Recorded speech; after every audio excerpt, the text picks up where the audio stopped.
ngayong ika-87 taon ng kauna-unahan DZRH. Tayo ay iisa, ikaw, kayo, tayo.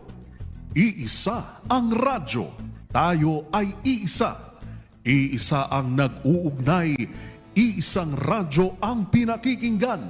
Tayo ay magkaisa dahil tayo ay Pilipino. DZRH 87 tayo. Saan ka man sa mundo, tayo iisa. Tayo Pilipino. Serbisyong tapat sa iyo, DZRH. Tumunog na ang gandingan para sa kalikasan. Ang nagkamit ng parangal bilang Best News Anchor ay walang iba kundi si Angelo Palmones ng Magandang Umaga Pilipinas, DZRH Radio 666 kHz.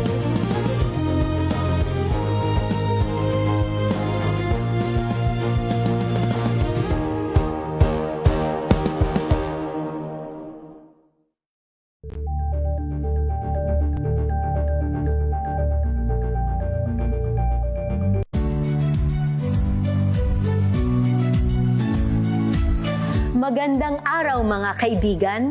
Ito po ang inyong balerina ng bayan, si Lisa Makuha Elizalde, na nag-aanyaya sa inyong samahan kami at ang aming mga espesyal na panauhin para sa kalahating oras ng masayang kwentuhan sa aming programang Art to Art, kung saan ang usapang sining at kultura ay para sa lahat. Huwag kaliligtaan, tuwing linggo, alas 3:30 ng hapon, dito lamang sa DZRH Radio, DZRH TV, at via online streaming. Angel po si Angelo Palmones, nag-iiwan sa inyo na isang magandang umaga. Maraming salamat. Life goes on! Nay, good morning, Lakay. Good morning, Sister Ann. At good morning. Magandang mainit na umaga. Angel po si Angelo Palmones, nag-iiwan sa inyo na isang magandang umaga. Maraming Sa salamat. Pilipinas, una sa Pilipino. Curious ka ba sa maraming bagay? Kami na ang bahala dyan. Aalamin, tutuklasin at bibigyang linaw namin ang mga katanungang bumabagabag sa inyong isipan. Sa programa kung saan ang bawat sagot ay galing lamang sa mga eksperto.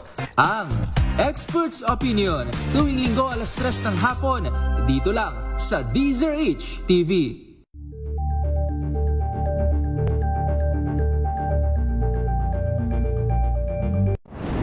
Kung good vibes ang hanap mo, dito ka na sa sigurado. Mula sa mga istoryang nagbibigay ng inspirasyon hanggang sa mga kwentong may dalang solusyon. Mga balitang pampagaan, pakiramdam at pampaganda ng araw. Hindi lang basta good news, kundi the better news. Inasang oras, alas 3:04 ng umaga. Saan man mangyari ang balita, Luzon, Visayas at Mindanao, hagip ng balita. Pronti, kinalap ng buong puwersa ng MBC Media Group mula Aksyon Radyo, Radyo Natin Nationwide at DZRH, Provincial at Regional Correspondents. Balita Pronti, kasama si Kises Habson. DZRH Balita Pronti.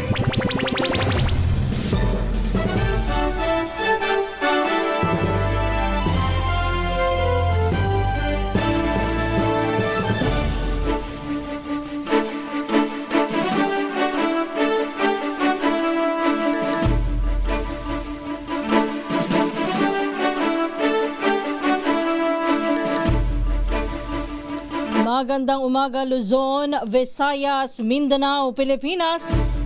Ito po ang balitang Promdi ngayong araw ng Miyerkules, August 19, 2026. Sa ating headlines, Balitang Promdi! Nabuong bagyo sa loob ng PAR, palalakasin pa ang habagat. Balitang Promdi. 2 patay sa panibagong insidente ng pamamaril sa isang paaralan sa Zamboanga City. Balitang Promdi. 5 kasong kriminal isinampa naman ng DOJ laban kay Marikina Representative Marcy Teodoro. Balitang Promdi. LTFRB Chief Vigor Mendoza at OTC Chair Guadis sinuspende ng Ombudsman. Balitang Promdi. Lalaki patay sa landslide sa Puerto Galera Oriental, Mindoro. Balitang Promdi. Yan ang ulo ng ating mga balita. Kasama niyo po ang inyong lingkod, Kisas Habson, para sa DZRH, una sa Pilipinas, una sa Pilipino. At ngayon sa detalye ng ating mga balita. Balitang Promdi.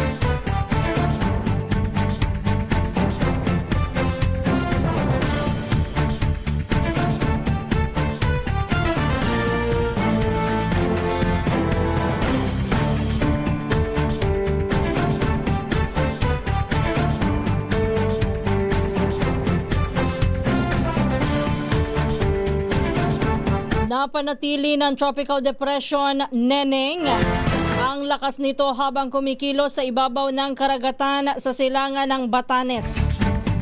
Namataan po ang eksaktong lokasyon ng bagyo sa layong 745 kilometro sa silangan ng Itbayat. Taglay nito ang lakas ng hangin na umaabot sa 45 kilometro bawat oras malapit sa gitna at pagbugso na 55 kilometro bawat oras. Kumikilos ang bagyo sa direksyong Pakanluran sa bilis na 25 kilometro bawat oras. Walang nakataas na tropical cyclone signal saan mang bahagi po ng ating bansa. Pero asahan pa rin ang mga malalakas na pag-ulan na dulot naman ng habagat. Ang pinalakas na habagat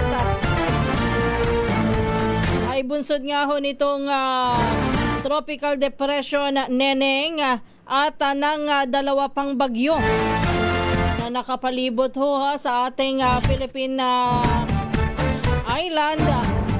Nasa labas naman ho ng PAR yung 2 bagyo.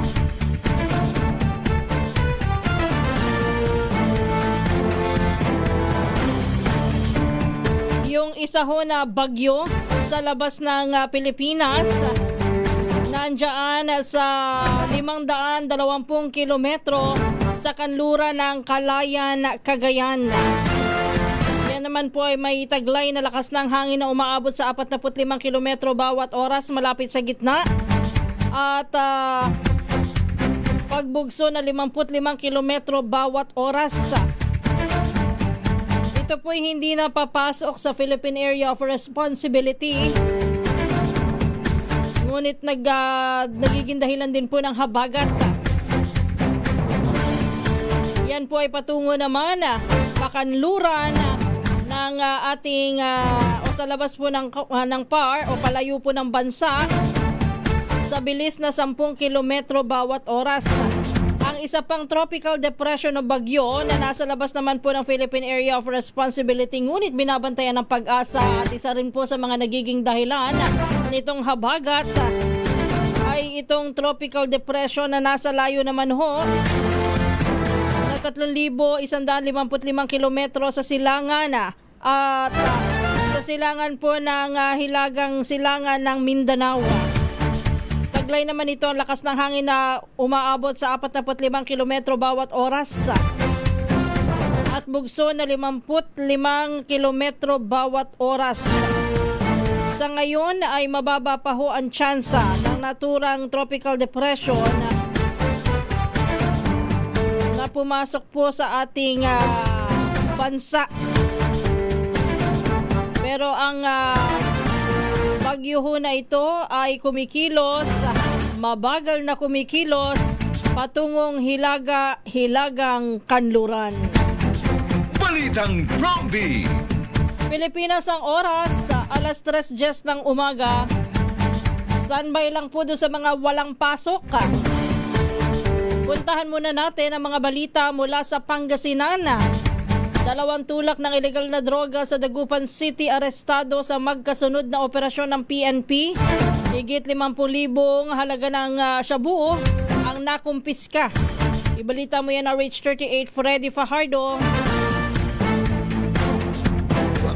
Ang nararanasan sa Dagupan City dulot ng habagat. Hindi ito naging hadlang sa pinaigting na operasyon ng kapulisan kontra illegal na droga. Sa ulat ni Dagupan City Police Director Colonel Arnold Solomon, alas 8:59 ng gabi nagsagawa ng anti-drug by bust operation ng kanyang mga tauhan sa City Drug Enforcement Unit kasama ang City Intelligence Unit, PDG-SOU-1 at Police Station 3 na nagresulta ng matagumpay na pagka-aresto sa suspect na isang 28 anyos na construction workers na residente ng Mangaldan, Pangasinan matapos itong magbenta sa pulis na nagkunyaring bayar ng isang plastic sachet na naglalaman ng hinihinalang shabu na tumitimbang ng 5 gramo at may street drug price na 34,000 pesos. Bandang alas 10:21 ng gabi, pangalawang operasyon ay sinagawa ng Police Station 1 kasama ang City Drug Enforcement Unit, City Intelligence Unit, PDG-SOU-1 na nagresulta naman ng pagkakumpiska ng isang plastic sachet na naglalaman ng hinihinalang shabu na may bigat na 2.4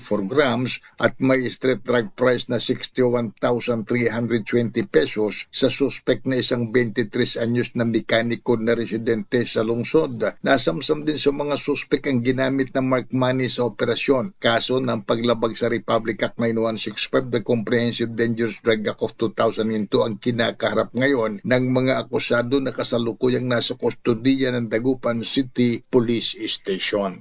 Mula sa Action Radio Pangasinan, ito si Freddy Fajardo, Aris 30 tag-uulat para sa DZRH Una sa Pilipinas, una sa Pilipino. Balitang Prompty. Maraming salamat Freddy. Standby lang Danny Kumilang. Wala ho ulit na pasok sa mismong paaralan. Walang face-to-face classes sa lahat ng antas ng paaralan sa ilang lugar po sa ating bansa. Pati na ho ang mga government offices ngayong araw na ito ng Miyerkules, August 19 dahil pa rin sa epekto ng habagat. Batay po sa utos ng Malacanang, kabilang sa mga magpapatupad ng alternative modes ay ang Metro Manila, Abra, Benguet, Ilocos Sur, La Union, Pangasinan, Bataan, Bulacan, Nueva Ecija, Pampanga, Tarlac, Zambales, Batangas, Cavite, Laguna, Rizal, Occidental Mindoro at nadagdag na ho ang Oriental Mindoro. Aba dapat lang ho kasi nung isang araw pa malalakas din ang pag-ulan dito sa Oriental Mindoro. Nagtataka nga ako bakit hindi siya kasama dun sa may directive na magkaroon ng alternative mode ngayon lamang dito sa Puerto Galera, pero sila din ho ay binabaha at puro landslide din. Samantala, hindi naman sakop ng direktiba ang mga tanggapan po ng gobyerno na nakatutok sa paghahatid po ng health services, disaster and calamity preparedness at response. Ganon din po ang iba pang mga mahahalagang serbisyo. Sa mga pribadong kumpanya, nasa discretion naman po ng management kung magkakansela rin sila ng pasok o trabaho o kaya ay mag-shift sa alternative mode o doon sa tinatawag na work from home. Balitang Prompty.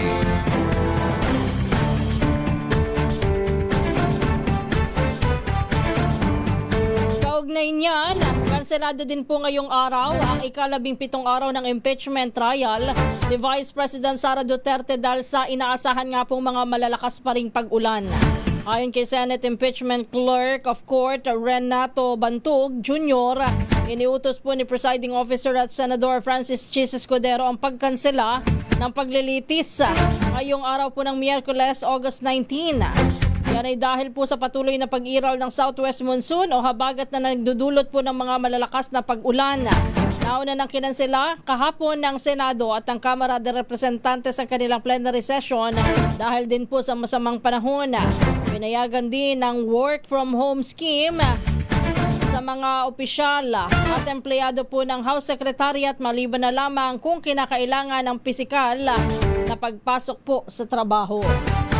Balitang Bromby! Samantala, puntahan muna natin, balita naman tayo mula sa Central Luzon. 38 individual arestado ng Zambales PNP. Nasa halos 500,000 halaga po ng droga at 19 na baril ang nasamsam. Ibalita mo yan, RH37, Danny Kumilang. Umabot sa 38 individual ang naaresto at mahigit 429,000 halaga ng illegal na droga ang nasamsam sa pinaigting na operasyon ng Zambales PNP mula Agosto 9 hanggang 16, 2026. Sa pamumuno ni Colonel Benjamin Ariola, Provincial Director, nadakip ang 21 wanted person, kabilang ang 3 most wanted person. 9 na drug personalities naman ang naaresto at 8 anti-illegal drug operation kung saan nasamsam ang 63.20 gramo ng shabu at 4.620 gramo ng marijuana. Samantala, 19 na baril ang nakumpiska, voluntaryong isinuko o pansamantalang ipinagkatiwala sa pulisya. Nagbunga rin ang 5 search warrant operation ng karagdagang pagkakaaresto at pagkakasamsam ng illegal na droga at baril. Ayon kay Colonel Ariola, patuloy na paigtingin ng Zambales PNP ang operasyon laban sa kriminalidad upang mapanatili ang kaligtasan, kapayapaan at kaayusan sa buong lalawigan. Danny Kumilang, RS37, DZRH, una sa Pilipinas, una sa Pilipino. Maraming salamat, Danny. Standby lang, Jo. Samantala, hinimok naman ni Senador Lito Lapid ang Department of Agriculture na agarang ipatupad po ang Rescue Buy Program sa mga produktong gulay ng ating mga magsasaka sa mga lalawigan po ng Benguet.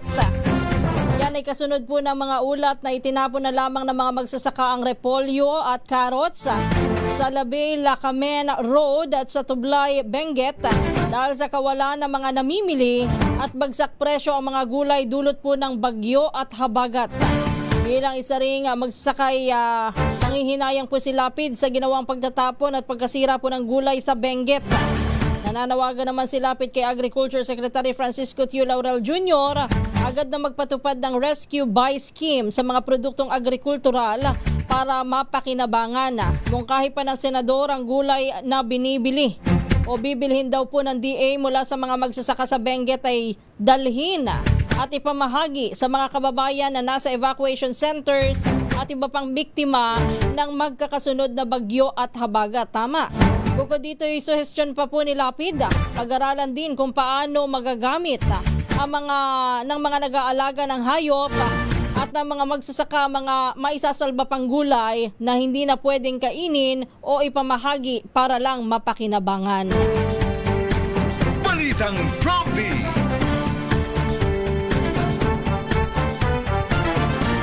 Sa iba pa nating mga balita, hiniling naman ng Malacanang kay dating Public Works Secretary Rogelio Singson na bigyang linaw ang kanyang pahayag na posibleng ginagamit sa katiwalian ng Convergence and Special Support Programs o CSSP at maglabas din daw po ng ebidensya sa kanyang naging alegasyon upang hindi maligaw ang publiko.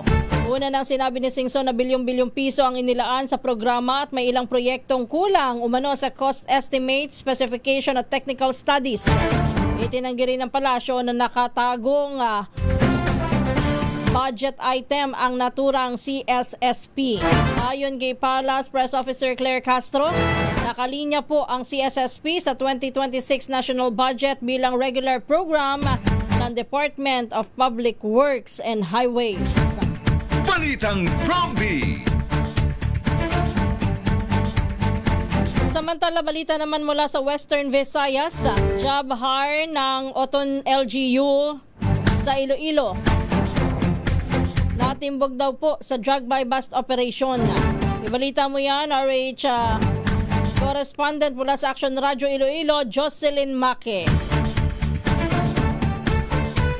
Pinagkukuhanan ng 884,000 pesos na halaga ng suspected shabu ang isang job hire na local government unit ng Oton, Iloilo sa isinagawang drug bust operation sa Barangay Buray ng nasabing munisipalidad.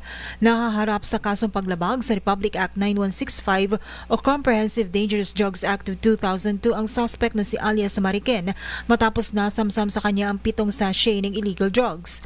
Ayon kay Police Lieutenant Norbert Sipole, officer in charge ng Oton Municipal Police Station, 3 buwan ang ginawang monitoring sa suspect. Napag-alaman ng mga otoridad na nasa lungsod ng Iloilo ang source ng illegal drugs ng suspect at binibenta nito sa Oton at iba pang munisipalidad sa 1st District ng lalawigan ng Iloilo. Mula sa Action Radio Iloilo, ito si Jocelyn Maque para sa DZRH, una sa Pilipinas, una sa Pilipino. Balitang Prompty. Samantala, 2 junior high school student ang patay habang 2 rin ang sugatan sa nangyaring shooting incident sa loob ng Ateneo de Zamboanga University sa Barangay Tumaga, Zamboanga City. Nangyari ang insidente dakong alas 7:45 ng umaga.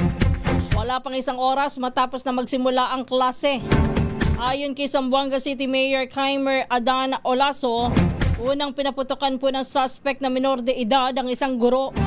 Ngunit hindi ito tinamaan habang sinunod nito ang isang kaklase saka nagbaril sa sarili. Lumipat ang suspect sa ibang silid.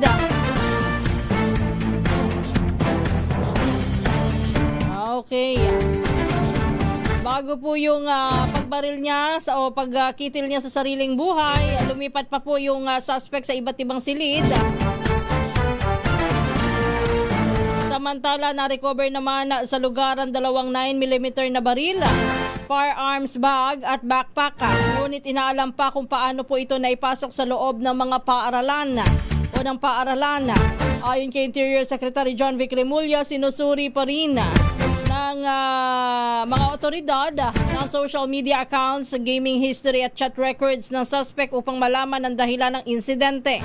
Nabatid na isang honor student ang suspect na mahilig din pala na maglaro ng Roblox. Nagpadala naman ang Department of Health ng Mental Health and Psychosocial Support Teams para tulungan po ang mga estudyante at guro at pamilyang naapektuhan. Balitang Prompty. Samantala, sibak naman sa pwesto ang ama ng estudyanteng sangkot sa pamamaril sa Ateneo de Zamboanga University. Kinumpirma po ni Customs Commissioner Ariel Nepomuceno kanyang nirelieve si Lieutenant Lars Halani II, pinuno po ng Enforcement and Security Service ng Bureau of Customs sa Zamboanga.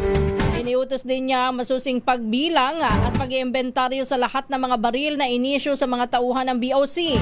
Ito po upang malaman kung ang baril na ginamit sa insidente ay pag-aari ng ama ng suspect o inisyu ba ng BOC at kung paano ito nakuha ng estudyante. Balitang Prompty. Samantala, balita naman mula sa Eastern Visayas, ika-6 na rollout ng 20 peso rice isinagawa daw po sa Tacloban City. Ibalita mo yan, RH32 Jimmy Angay-Angay. Isinagawa kahapon sa Tacloban City ang ka-6 na rollout ng 20 pesos kada kilo ng BBM rice na inorganisa ng Tacloban City Agriculture Office. Ay kay Tacloban City Agriculturist Romelo Anadi, umabot sa 200 sako ng bigas ang ninlaan para ibinta sa mga residente sa Barangay 83 Burayan, San Jose sa naturang syudad. Hindi na nagsagawa ng malaking seremonya ang City Agriculture Office at sa halip ay direktang pinagbili ang bigas sa mga residenteng nangangailangan nito. Sinabi ni Anadi, babalik ang kanilang team sa Huwebes sa Barangay 106 Santo Niño, Tacloban dahil marami pa ring mga residente ang kailangan ng murang bigas. Samantala sa susunod na linggo, isagawa naman ang rollout sa Barangay Basper.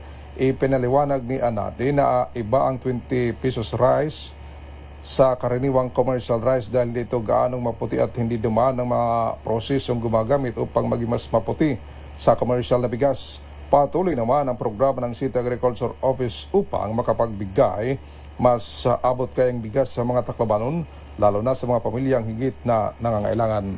Mula dito sa DYVL Action Radio Tacloban, ito si RH32 Jimmy Angay-Angay para sa DZRH, una sa Pilipinas, una sa Pilipino. Balitang Prompty. Samantala, nananawagan naman ang Alliance of Concerned Teachers o ACT ng masusing investigasyon sa marahas na insidenteng kinasangkutan po ng mga kabataan sa loob ng mga paaralan.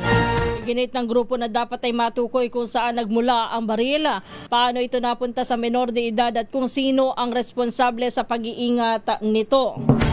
Hiniling din ng ACT na mas malaking pondo para po sa mental health at social o psychosocial services para sa mga paaralan at komunidad. Dapat din umanong palakasin sa curriculum ang pagtuturo ng karapatang pantao, ang pananagutan sa lipunan at pagpapahalaga sa kabataan. Sabi naman ni 2nd Congressional Commission on Education o EDCOM-2 na kailangan daw po na kumilos agad upang mapangalagaan ng mga estudyante sa loob at labas ng silid-aralan. Balitang Promdi. Akala ho natin nung nakalipas na buwan, tapos na itong mga insidente ho ng mga shooting incident ng kinasasangkutan ho ng mga minors o ng mga estudyante. Matatandaan nyo po yung mga karahasan na nangyari noong mga nakalipas po na araw o buwan, simula po nung Hunyo, kung saan ay meron pong nagkaroon ng saksakan dyan po sa mga paaralan dyan sa may Cavite. Sundan din ho dyan sa Las Piñas City. Nagkaroon pa rin ng ganitong karahasan. Yung pinakamatindi ho doon sa Tacloban. Meron din ho sa Negros Negros Occidental. Tapos ay nagkaroon ulit sa Las Piñas. Ayun, ito na naman ho tayo. No? Nung nakaraang linggo o buwan, nagkaroon din ho ng insidente sa ibang bansa naman sa Thailand. Kung saan ay shooting incident din ho ang nangyari. Pero ngayon ito na naman po tayo. Kumbaga hanggang ngayon hindi pa rin masagot. Saan, ano ba nga ang pinagmumulan nito mga karahasan na nangyayari sa ating mga kabataan na kung tutuusin hindi lamang basta away yung nangyayari. Hatayan na ho yung nangyayari na kinasasangkutan ho nung pamamaril, pananaksak, na hindi po natin lubos ma-imagine nung araw na hindi naman po ganyan. Yan nga ba talaga ay dahilan ng bullying? Ito nga ba ay dahilan ng maaaring may koneksyon do sa kanilang mga nilalaro online?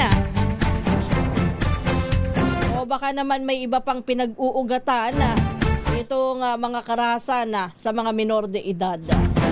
Balitang Promdi. Alas 3:29 na po ng umaga. Kinasuhan naman ng Department of Justice ng 4 na bilang ng sexual assault at isa pang bilang ng acts of lasciviousness si Marikina 1st District Congressman Marcy Teodoro. Ang mga kasong sexual assault ay iniharap sa Marikina City Regional Trial Court habang ang kaso naman ng acts of lasciviousness ay sinumite sa Metropolitan Trial Court. Nag-ugat po ang demanda sa reklamo ng 2 policewoman na di umano'y inabuso ni Teodoro noong nakalipas na taon. Batay sa record, ang 2 complainant ay nagsilbi bilang security escort sa mambabatas at sa kanyang misis na si Marikina City Mayor Maan Teodoro. Kasong rape with sexual assault ang unang iniharap sa DOJ laban kay Congressman Teodoro. Nang tanungin kung naibasura ba o iniurong na ang rape case, niliwanag naman po ng ahensya na ang naturang demanda ay hindi dinismiss. Sabi po ni DOJ spokesperson Attorney Polo Martinez, ang sexual assault ay nakapaloob sa rape by sexual assault sa ilalim po ng Article 266-A, Paragraph 2 ng Revised Penal Code. Ipinahayag po ni Martinez na ngayong nasa jurisdiksyon na ng hukuma ng kaso, ang pag-usad nito ay nakabase na rin sa rules of court para sa kaukulang paglilitis. Balitang Promdi. Balita naman tayo mula sa Northern Samar. Uniform personnel ng Katarman ipina-enroll ng local na pamahalaan ng Catarman sa accident insurance. Ibalita mo yan na Rich 34 Jane Galit Bantayan. Isinali na rin ng lokal na pamahalaan ng Catarman ang uniform personnel ng Catarman sa accident insurance ng munisipyo. Sakop dito ang mga personnel ng Catarman Municipal Police Station, Bureau of Fire Protection Office Catarman at maging ang BGMP Catarman District Jail. Naunang ibinahagi ng LGU ang pagkukuha ng accident insurance sa mga empleyado ng munisipyo kabilang ang mga job order employees. Ayon sa Catarman Information Office, nasa 1,600 plus ng mga empleyado ng munisipyo kabilang na ang mga uniform personnel ang mayroong personal accident o personal accident insurance na 24 hours coverage on or off duty, 365 days a year na babayaran ng LGU. Kabilang sa benepisyo ang 1,000 accidental death ng disablement and dismemberment benefit, 10,000 pesos na accidental medical reimbursement at motorcycle accident coverage mula 50,000 to 5,000 medical reimbursement.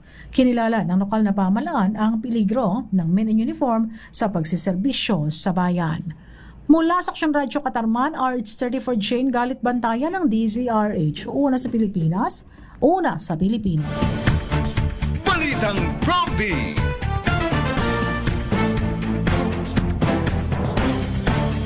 Samantala, sinuspindi naman ang Office of the Ombudsman ng 6 na buwan. Sina LTFRB Chairman Vigor Mendoza II at ang Office of Transportation Cooperative Chairman Teofilo Guades III. Kaugnay ito ng patuloy na paggamit sa lumang Information Technology System ng Land Transportation Office noong nagsilbi sila na pinuno ng LTO.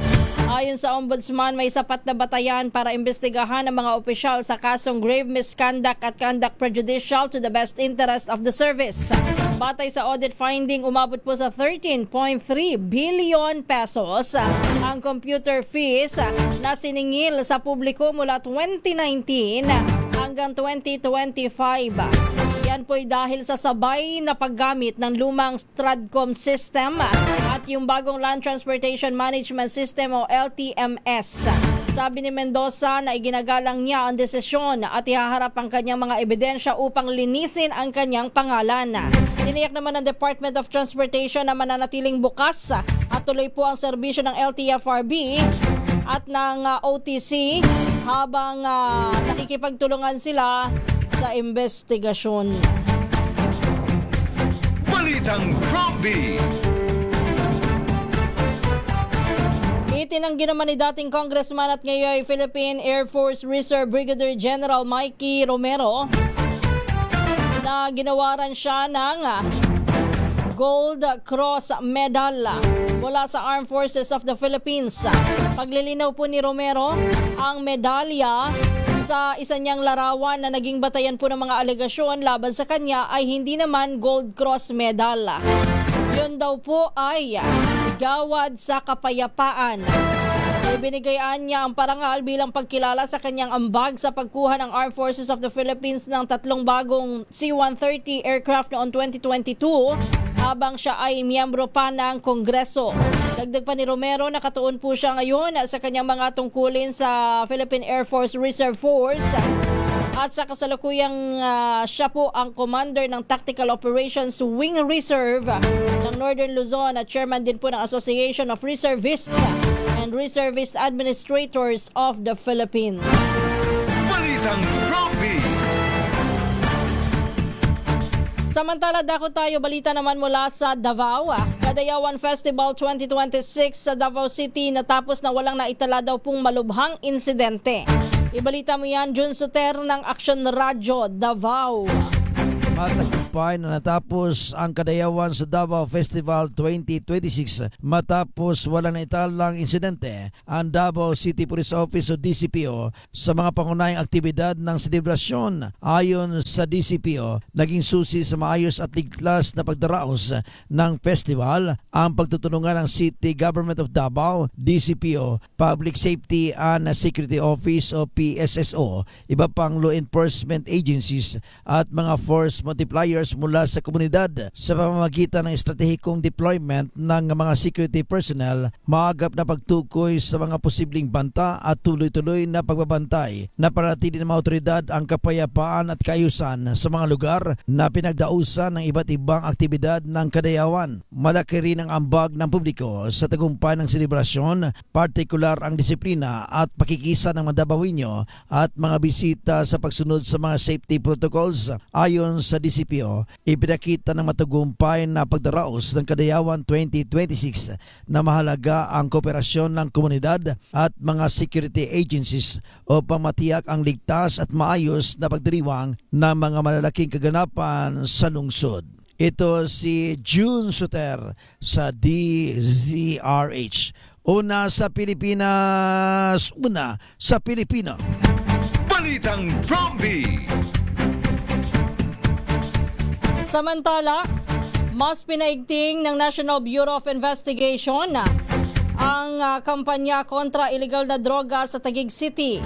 Yan ay matapos na makatanggap ng impormasyon tungkol sa dumaraming drug dealer at drug den sa naturang lungsod. Kaugnay nito ay naaresto po ng NBI Dangerous Drugs Division o ng NBI DDD ang isang drug suspect habang nakumpiska sa buy-bust operation ang nasa 700,000 pisong halaga po ng marked money. Isang minor de edad din na umano'y tumutulong sa suspect ang isinailalim sa kustodiya at pinangangasiwaan na linsunod po sa Child Protection Law. Isinagawa ang operasyon matapos ang mahigit na isang buwan na surveillance at validation ng mga otoridad. Sinabi naman ni NBI Director Melvin Matibag na patuloy nilang tutugisin ng mga street-level dealer at mas malalaking sindikato ng illegal na droga. Patuloy naman ang investigasyon upang matukoy ang pinagbulan po ng droga at iba pang mga posibleng kasabwata ng suspect. Naharap po ang mga ito sa kasong paglabag sa Comprehensive Dangerous Drugs Act. Balitang Prompty. Samantala, inireklamo naman ng mga taga-barangay Nangka sa lungsod ng Marikina ang palpak na monitoring ng kanilang rain gauge na dapat sana'y katuwang nilang magbantay sa panahon ng ulan o kalamidad gaya ng nararanasan nitong mga nakalipas na araw. Paliwanag po ng mga taga-barangay Nangka, sa tuwing naglalabas ng abiso ang pamahalaang lokal ng Marikina, laging 0 mm o no data ang lumalabas sa Nangka Rainfall Gauging Station kahit na malakas ang buhos ng ulan. Kinumpirma naman sa DZRH News ni MMDA Chairman Don Artes na problema nila itong monitoring station ng ulan sa Nangka dahil sa ninakaw po ang kanilang kable rito. Wala ring bantay o nakataong tauhan mula sa MMDA o barangay rito sa istasyon, kaya hindi natututukan masyado ang pasilidad.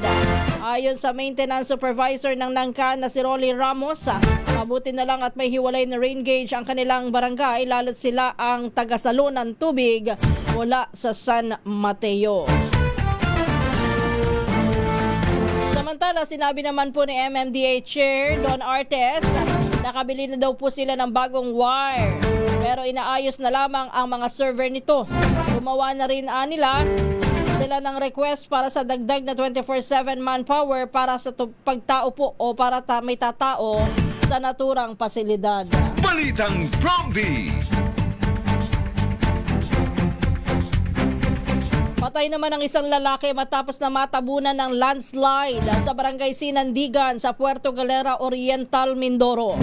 Ayon kay Gemma Adame, Municipal Disaster Risk Reduction and Management Officer, nag-aayos lamang na motorsiklo ang 34 anyos na biktima sa gilid ng kalsada nang biglang gumuho ang bahagi ng bundok. Agad naman na rumisponde ang rescue team at ang mga residente ng barangay Sinandigan upang mailabas ang nadaganan na biktima. Ngunit idineklara rin po siya na patay na sa ospital. Sa Samantala, isa pang landslide ang naitala sa barangay Aninuan. Ganon din sa barangay San Isidro. Ngunit wala namang nasugatan sa naturang mga pagguho ng bato at lupa. Ayon po sa otoridad, ilang araw ng malakas sa tuloy-tuloy ang pag-ulan na siyang naging dahilan po ng landslide sa Puerto Galera. At habang nagaganap po dyan yung ilang barangay ho dyan sa Puerto Galera, Oriental Mindoro, kahapon ho ng umaga, nakaranas ho ng mga pagbaha. So, dyan sa may poblasyon, binabaha rin ho. Balitang Promdi. Yung White Beach, binabaha rin sa may barangay San Isidro. Balitang Promdi. Alas 3:40 na po ng umaga. Diyan na po nagtatapos ang ating balitaan dito po sa Balitang Promdi. Tayo ho'y dadako na sa pangalawang bahagi ho ng ating programa. Balitang Promdi.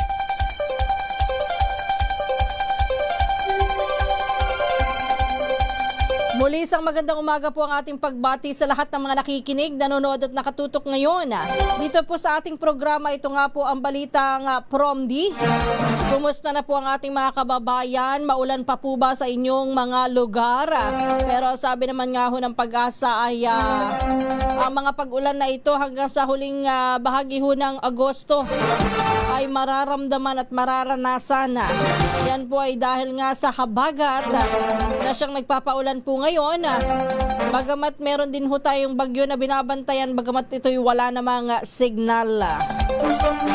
Wala hong direktang epekto pero yung indirect effect, yan ho ang nakakapagpaulan sa atin sa ngayon at nakapagpapabaha hanggang dito po sa Metro Manila. Ingat po yung ating mga kababayan, lalo na po doon sa may mga lugar na mountainous. Kagaya po dyan sa Puerto Galera kung saan ay nangyari po yung magkakahiwalay na landslide. Bukod po dyan yung mga lugar na binabaha.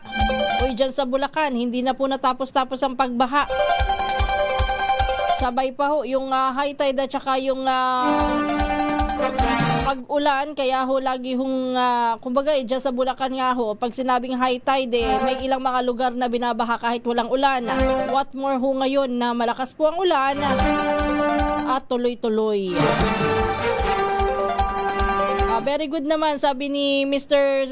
Basilio Cabalejo, dyan sa Puerto Galera ngayon lamang wala daw pong ulan sa Magdamag. Mabuti naman na tumila na ho ang ulan dyan kasi kahapon, ang kwento ng nanay ko, na kapag hanggang inabot sila hanggang sa tuhod, ang taas ho ng baha, nang humupa, naglinis sila, maya-maya andyan na ulit ang tubig baha. Ano ba yan? Dati namang walang ganyan di ba? Sa atin dyan sa Puerto Galera, Oriental Mindoro, ano nangyari? Ng mga bandang high school ako, ayan, medyo nakikita ko na nagbabaha-baha na nga.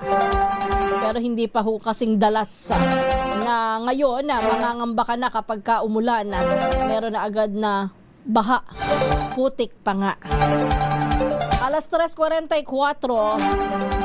Isang magandang umaga po muna sa ating mga kababayan dyan sa may Kamanava. Kumusta po? May mga nagbe-message sa atin dito na wala daw pong patid ang pag-ulan.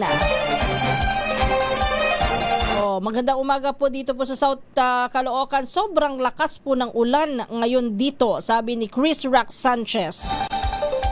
Ganon din yung nakita ko dito. Sino bang nag-message nun? Si Course Navarro Galindez ba yun?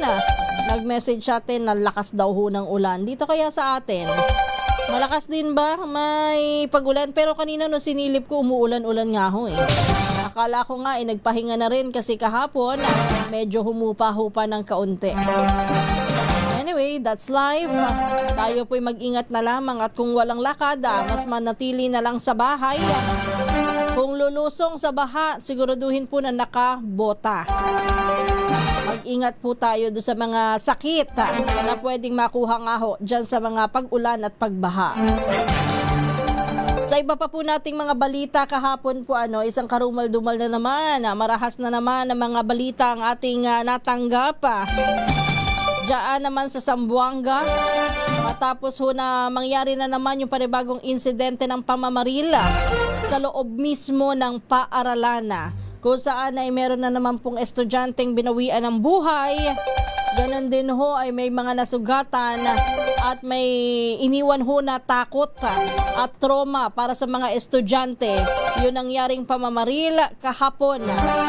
Sabi ho ng iba ano daw po ba talaga, bakit daw, eto sabi dito bakit po wild na po ngayon ang mga kids? Dahil po ba yan sa war games? Dahil ba nga sa bullying? Pero kung ganoon nga, paano naman ito maiiwasan at ano pa ang ibang paraan?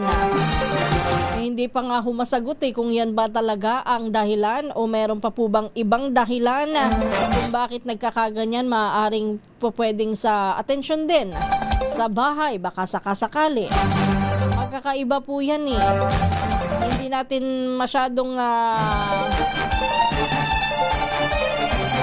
natin masyadong kumbaga mabigyan ng konklusyon dahil ongoing pa po ang investigation tungkol dyan. Pero sabi ko nga ho kanina, baka nga may kinalaman din doon sa mga nilalaro o sa online o doon sa social media, yung mga nakikita po sa telebisyon, nakikita po sa internet, yung ating mga bata po, lagi po nating tututukan. Kung minsan talaga mas maganda ho yung tinatawag na yung bawasan yung screen time. Kasi kung ano-ano na nakikita natin sa social media, kung ano-ano na napapanood, maaari pong meron po yung mental effect sa atin, At ganun din syempre kapag medyo babawasan natin ng screen time, magkakaroon po ng physical activity yung mga bata, magkakaroon po ng time para makatutok naman sa ibang mga mas magaganda, mas productive na mga gawain sa bahay. Ganun din po sa pakikipag-socialize sa ating mga kaibigan, sa mga kapwa kabataan ho. Sabi naman dito nung isa, grabe, dinala pa sa politika. Alex Everyday, good morning sa'yo. Sabi niya, ito na po bang bagong Pilipinas, patayan na po sa eskwelahan? Wala naman ho sigurong may gusto niyan. Alam ko po yung pinatutungkulan nyo, pero wala naman sigurong may gusto niyan. Baka maaari. Sabi ko nga sa inyo, may impluwensya din kung minsan yung simula ho nung natuto tayo na nakasanayan na natin na okay lang pala. Parang normal lang yung pagmumura, minsan tinatawanan pa natin. Simula ho nung nagkaroon ng pagiging normal, yung mga ganyan yung mga murahan. Kahit napapanood sa TV, may nagmumura, ayan, baka po yun. Marisa Angeles, isang magandang umaga. Kung minsan naman napapanood pati po yung mga issue ng pag-hire ng mga kung sino man ang pwedeng gunman, baka ho yun sa social media din ho yun, nababasa, napapanood. Hindi natin alam, baka yung mga bata natin, yung mga menor de edad, iba na ho yung tumatanim sa kanilang isip dahil po sa mga ganyan na para bang nanghihikayat pa. Ricky Tabada, dito po sa Balesteros, Umaambon. Dencio Golino, magandang umaga. Sabi po, ma'am, dapat po i-require ang drug test sa mga high school. Totoo naman yan. Kaya lang gaano kadalas ang gagawin na pagda-drug test. Alam naman ho natin ever since kahit nung tayo po high school, meron talaga mga gumagamit Di ba? Pero paano mo mapipinpoint kung nakatago? Tapos kahit na may drug test, merong chemical test para dyan sa mga yan. So ano magiging kasunod kapag ganun? Tama naman din yung dati na magkaroon ng rehabilitation. Akala ko nga magtutuloy-tuloy. Pero ano nangyari, parang kinulang din. Good morning. Sobrang lakas din po ng ulan dito sa Quezon City, sabi ni Bernardino. Bernard Inocencio yun. Bernard Inocencio. Good morning, Arnold Reyes. Citizen ako ng Norway at citizen din ako ng Pilipinas. Dual citizen, ika nga po. Good morning din kay Glopet Pag-ong. Kay Sir Aga and Ma'am Gloria Pag-ong. Good morning po sa inyo. Binabati rin po natin mga taga Maribeles, doon din daw umuulan na. Sa mga nagme-message si Ted Nevia, kumusta po dyan sa Palawan? Sa Brooks Point, Palawan, dito po sa amin, walang ulap ngayon. Pero may ulan ba? O ibig sabihin yan, wala. Clear ang sky. Maayos ang weather. Randy Martin, isang magandang umaga. Pa-shoutout daw po sa mga taga Paniki Tarlac.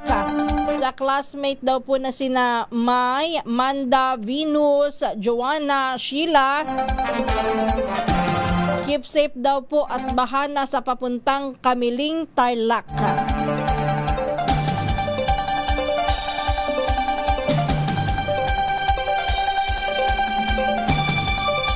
Oh, ito, sabi naman ni Reynaldo Rodriguez, mag-iingat po kayo sa mga ahas, cobra, napatay ko habang inaayos mga basang damit. Ingat po sa lahat. Totoo, merong mga ganyan. Kung minsan, hindi natin napapansin o kahit sa baha, minsan nahahalo ho, o natatangay ho sila ng baha, kaya nagkalat minsan. At hindi mo alam, baka pumasok na sa inyong bahay. Eusebio Reglos, good morning po mula sa Montalban. Binabati rin po natin si Alberto Dolesin. Sana po yung guro and school, wag na po sila tila mahirap din po ang mga bata na makapag-concentrate. Sana po ang bagyo at pag-ulan na ganito kadalas ay mawala na rin po. Ayun. Good morning din, pagbati natin kay Ma'am Becky Tisuka, ganun din po ang pagbati natin kay Henry Escalante Dolohan, kay Sheroke, good morning, ganun din kay Jay Morales, kay Luis Sagun. Ma'am Kisas, napakalakas po ng ulan. May kasama pong malakas na hangin dito po sa amin sa San Jose del Monte, Bulacan. Wala na nga pong tulog. Ultimo alaga po namin, natatakot na po. Inaalala ko po ay baka lumipad ang yero. At wag naman po sana. Malakas din daw kasi ang hangin doon, hindi lamang ulan. Miggy Folier Villa, good morning. Ganon din kay Margarita Guevara, kay Reynaldo Rodriguez. At binabati rin natin si Ma'am Ivy Gutierrez, Alicia Gironelia. Ang lakas din po ng ulan at hangin dito sa amin.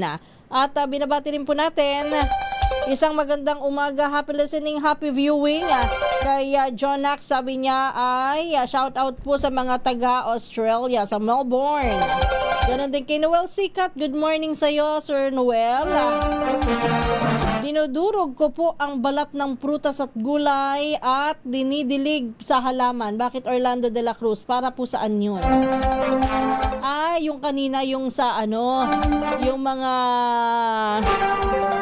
tama yun yung sinasuggest po ni Senador Lito Lapid na sana ibilihin na lamang ng Department of Agriculture yung mga naaksayang gulay at yun ang ipinamimigay dapat. Siguro dapat magkaroon ng coordination ng DA at saka ang DSWD para yun naman po ang ipapagamit, ipapakain doon sa mga evacuation centers. Kaya lang po kasi ngayon sa evacuation centers, kanya-kanyang pakete o kanya-kanyang package yung ibinibigay ho sa mga pamilya po na nagpupunta sa evacuation center. Siguro mas maganda yung mga yung Department of Agriculture, bilhin po yung gulay at yun naman ang i-alok doon sa mga NGO o kaya sa ibang pang mga private organizations na nais na tumulong sa mga ganito pong klase po ng mga anong tawag doon? Outreach program, yun. Good morning kay Marilu Geronimo. Binabati rin po natin si Marshall Baugbog Jr. Good morning po sa inyo, sir. Dito po sa amin ang lakas din nyo, ang dating nyo dito, ate. Maraming salamat, Sir Bentong. Teka lang, Sir Bentong, tagal na nating nagbabatian dito. Taga saan ba kayo, Sir Bentong, ha? Francisco Antonio Ramirez, malakas din po ang ulan dito sa Nueva Ecija. Binabati rin po natin si Ma'am Evan Lang, lagi din po nakikinig sa atin yan. Binabati rin po natin isang magandang umaga, happy listening, si Filemon Mamuwada, dyan po sa Canada naman. Pepito Reyes, good morning, watching from San Carlos City, Pangasinan, maulan po dito sa amin ang lakas.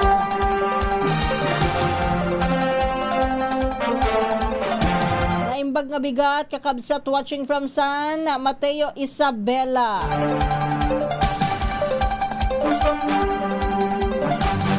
Good morning kay Tar Amyang. Isang magandang umaga lang po sa inyo. At ganoon din po kay Creation Reaction Channel. Grabe daw po ang ulan dyan sa Caloocan overnight.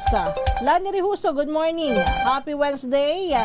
At ang Timpupu Festival po, eat all you can po ng mga prutas. Mainit po ang panahon dito sa Kidapawan City. Naku, buti pa dyan, ano? Pero totoo lang, kailangan din naman natin itong mga ulan na ito. Sumobra-sobra lang.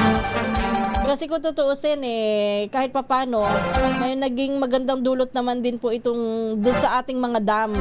Kaya lang sumobra ho. Ang hirap, no? Kapag kaganyan, sala sa init, sala sa lamig. Yan ang literal na sala sa init, sala sa lamig. Kapag napakainit ng panahon, natutuyo yung ating mga dam ng mabilis. Umaabot ho tayo sa below critical level sa ating mga dam. Kapag naman ho umuulan, nasabi natin kailangan natin ng ulan para po sa ating mga dam. Ang nangyayari naman, binabaha. So, saan tayo talaga lulugar, ate at kuya, ha?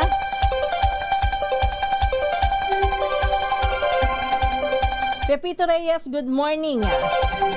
At sa mga hindi ko po nabati ako, pasensya na po. Pero oras na po para tayo ay magpaala. Maraming salamat po sa inyong lahat. Na mga sumama, nakisali sa ating discussions. Siguro kahit papano nakabawi naman po ako sa inyo. Kasi mas marami ako ng mga nabati today. Sa mga nagpapa-shoutout. Uy, maraming salamat at manatili po kayo nakatutok dito sa ating himpilan. Ito po ang Balitang Prom D. Ako po ang inyong lingkod, Kisas Habson. Susunod naman si Kong Angel Palmones at ang Magandang Umaga, Pilipinas. Muli Pilipinas ang oras. 3 minuto bago mag-alas 4. Good morning and happy Wednesday. Di pa rin ako natatakot pag ikaw sa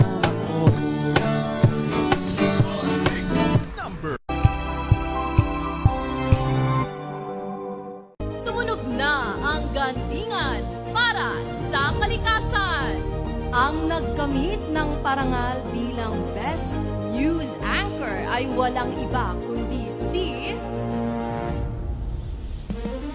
Angelo Palmones ng Magandang Umaga Pilipinas, DZRH Radio 666 kHz.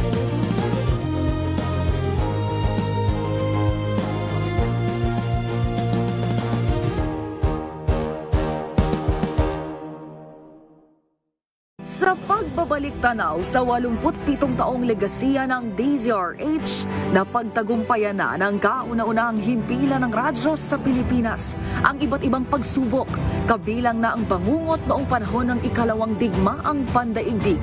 Impormasyong naihatid ng himpilang KZRH ang siyang naging kaagapay ng mga Pilipino at nakasama hanggang sa nakamit ang kalayaan. At nang muling mapas sa kamay ng mga Pilipino ang kasarinlan, nagbukas din ang panibagong yugto para sa himpilan.